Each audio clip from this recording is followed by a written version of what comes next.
We hear in the gospel today that there is a sense of an abundance of people that are interested in the God in the gospel as we talk about Christian, our salvation in Jesus Christ.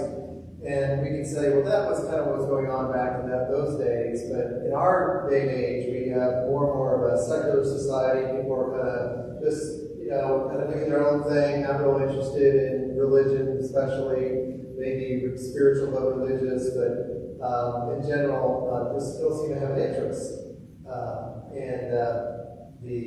The maxim is true for all ages. I've had several conversations this week, mostly with younger people and young adults. And one of the themes that I heard this week was that as I lean into prayer, that I feel much more of a sense of peace, and my life is much better. That is a huge problem that we have, even with people of faith, is a lot of anxiety that people walk around with. And so people are looking for some kind of other people and communities that have a sense of peace, of some solid foundation that they base their life on.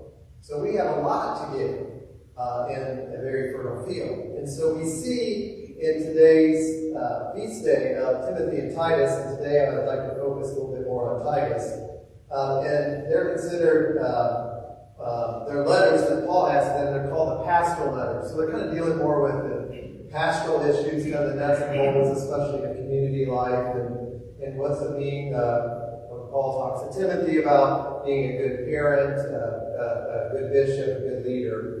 But today we heard from his letter to Titus. And one of the things that Titus is sent to do is go to Crete and to start organizing presbyters in all the different towns. That would be kind of a modern day, the modern day equivalent would now be a priest.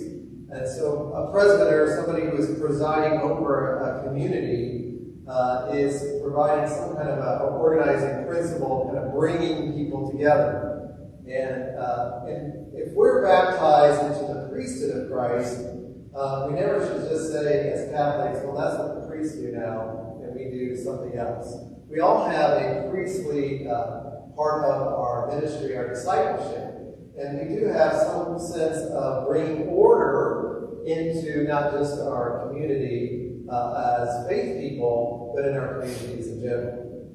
And we see Paul talking in another letter about being in Macedonia, I think it was to the Corinthians, and he talks about how there was just sort of a peace and a beautiful sense of calm that when Titus comes, that he brings. And that's, I think, part of the priestly character of our own discipleship, our own evangelization, our own mission as we go forth, is that we bring just a calming presence in the midst of a ton of anxiety. And that when we are rooted in Jesus Christ, people notice this because their lives are kind of flying around and things are kind of chaotic. And we bring the order that the kingdom of God that lives within us, people are searching for. So this is part of our evangelizing mission that we've been sent forth.